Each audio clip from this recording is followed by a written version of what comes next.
Olivier Arsan, bonjour. Vous êtes PDG d'Actility, alors une société qui fait du logiciel autour du M2M. Expliquez-nous un petit peu ce que vous êtes. Oui, bonjour. Donc effectivement, ça vous a paru peut-être étrange d'avoir une société de télécom dans cet univers, ce salon Smart Grid. Donc, vous voyez qu'on n'est pas les seuls, vous avez Orange et d'autres participants. Alors pourquoi les Smart Grid, à travers toutes les présentations qui ont pu être faites aujourd'hui, vous voyez que c'est un monde qui est amené à communiquer avec de plus en plus d'objets. Les réseaux électriques aujourd'hui, vous avez un réseau qui est très bien instrumenté et déjà très intelligent au niveau du réseau de transport. Quelques dizaines, une centaine de lignes très haute tension. Cette intelligence, elle est en train de descendre petit à petit dans le réseau de distribution jusque chez les abonnés finaux ou dans les entreprises.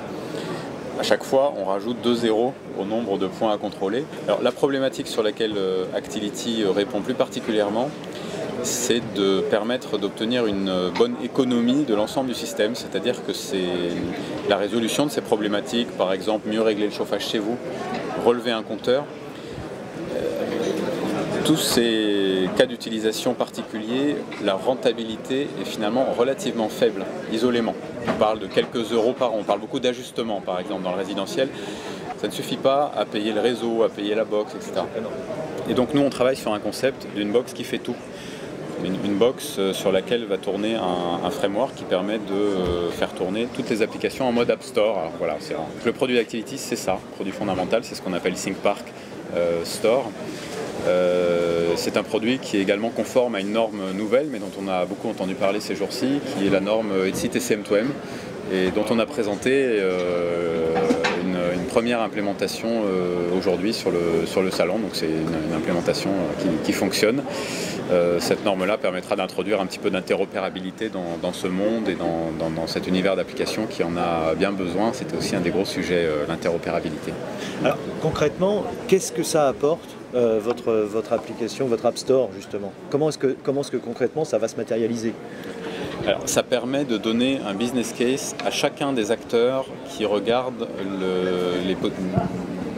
des métiers potentiels autour de l'automatisation. Alors ça peut être un business qui est je vais faire un arroseur de jardin qui n'arrosera pas quand il pleut. Oui, c'est une idée intéressante.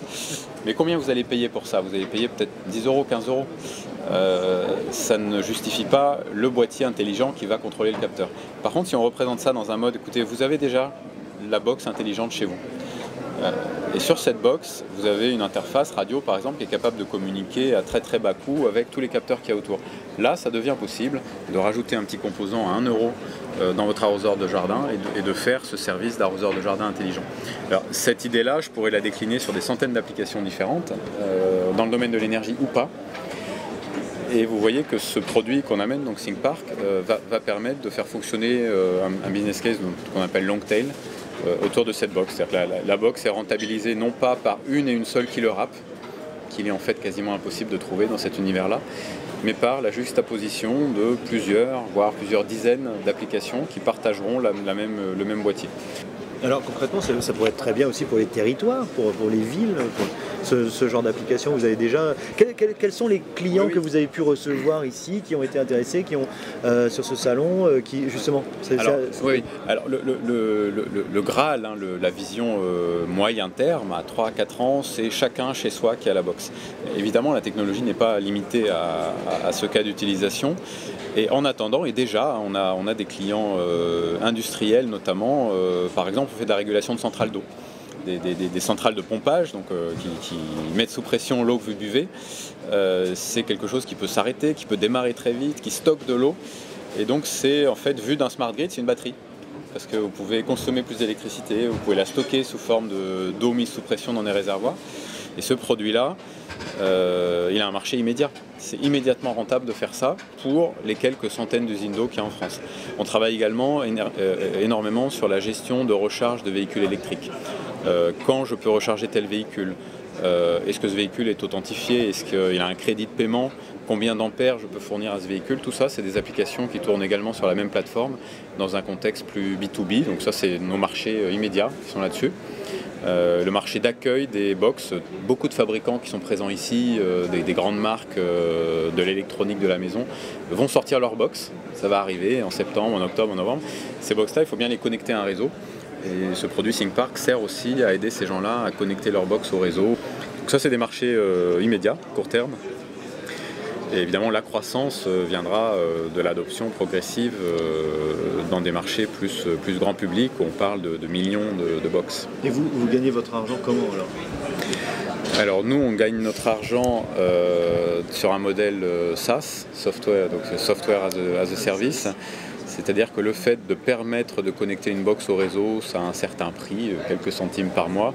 Le fait de télécharger une application sur une box, l'application en tant que telle coûte également un certain prix. On en prélève une partie pour avoir mis en relation le vendeur d'application et le vendeur de box. Voilà, c'est un modèle très classique. C'est un modèle d'opérateur d'infrastructure d'application. Alors c'est nouveau, hein, c'est pas une infrastructure qui livre de l'eau, c'est pas une infrastructure qui livre des kilobits par seconde, ni d'électricité. C'est une infrastructure qui livre des applications d'automatisation chez vous. Je pense que c'est un nouveau métier et donc on a pour ambition d'être un des acteurs donc, qui fournissent les solutions technologiques qui permettent à ce nouveau métier de voir le jour. Bon, Olivier Hersant, je vous remercie, très intéressant. Bon salon. Merci.